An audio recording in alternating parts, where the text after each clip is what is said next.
Very well, member for Eldama Ravine. Honorable members, the next opportunity goes to the Honorable Tom Odenge, member for Nyatike. Thank you very much, Honorable Speaker. If there is a day I would say I'm a very happy man, is today, because I can see Parliament today acting as Parliament and sending a very strong message that we are the legislators in this country and we can make some records being very straight. Some of us who have been in the labor movement and have been people in the representation of workers, we have faced the true wrath of SRC. And I can tell you for sure, currently, if you are representing workers in the public service, you have no business negotiating with the public servant, with the public service ministry, because you will not go anywhere. Whether the government will say they are willing to pay, SRC will say no. But the most unfortunate thing, SRC has not taken chance to negotiate with the workers. They'll wait for you to negotiate. After negotiating, they want you to subject the agreement to them, and then they mark that agreement as if it was an examination paper. And when they are marking this agreement, there is no single day SRC will come up with a favorable agreement for the workers. Leave alone those who are in the private sector. In the public service, now you talk about the doctors. Doctors negotiated, got a CBA signed with Kenyatta National Hospital, was subjected to SRC. It was rejected. Kenyatta said they have money to pay. SRC said no, they were not given that money. In the public service, where we have public servants, now the civil servants, we negotiated with the Ministry of Public Service. We agreed that workers do deserve to be given an increment. When it reaches SRC, they said no money. In fact, what I want to say here today, as Parliament, I want to refer ourselves back because partly we have failed the country. Why am I saying this? When you look at the first lady who chaired SRC, was a banker. This lady who is chairing SRC today, I don't know her background, but I've traced her record in the public service. She has never been a public servant. This thing is entirely about public servants. And when we are talking about public servants and the work of SRC, it's a human resource function. Why do we bring people who don't have any experience in the public service to come and frustrate public service itself? The kind of people we are recruiting in SRC is the problem of SRC. If we can identify ourselves, we have so many career civil servants in this country, people who have made service to grow. Those should be the right people who should be vetted to head an organ of this importance.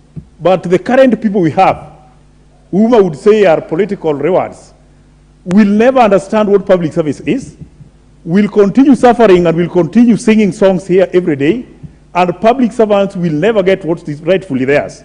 I want to challenge Parliament here today. Come the budget of June, we need to go extra mile and ignore SRC and budget for salary increment for all public servants in this country. Let them reject, but let us put it in the budget. Because I can tell you for sure, come July this year, we'll encounter so many strikes because life has become very unbearable to workers in the public service.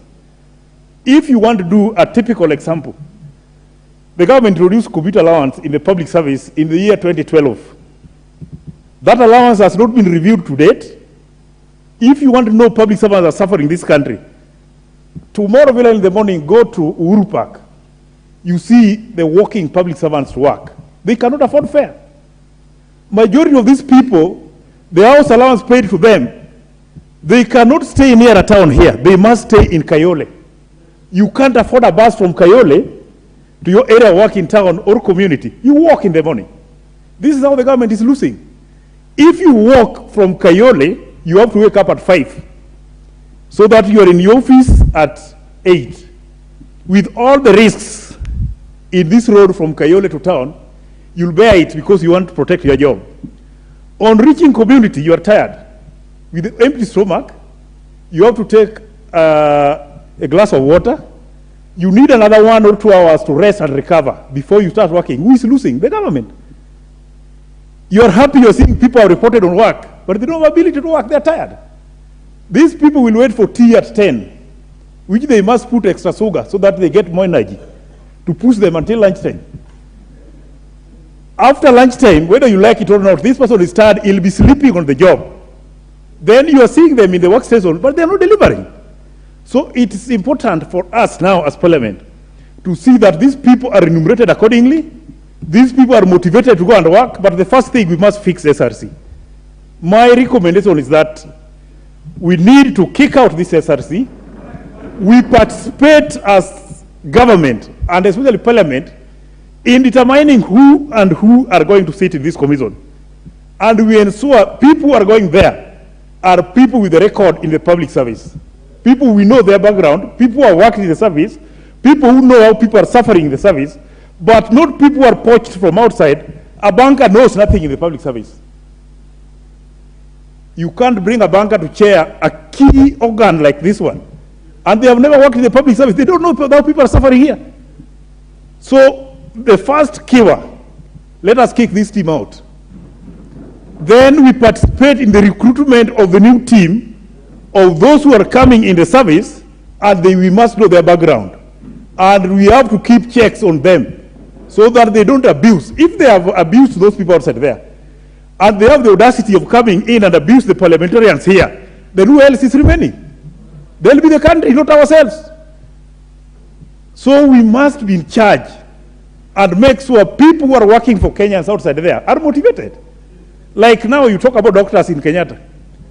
After refusing their CBA, which they signed, do you expect these people to be motivated enough to serve our people?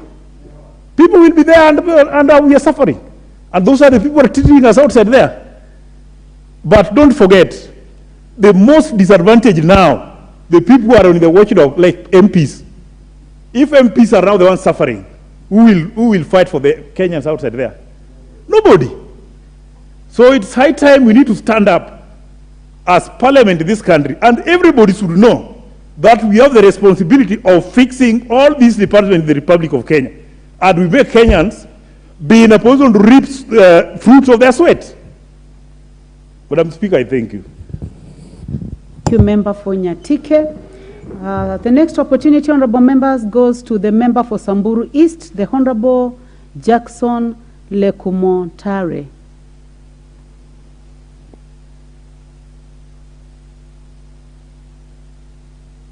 Please trace the member. Oh, yeah, thank you, Honorable Speaker, for this chance to contribute to this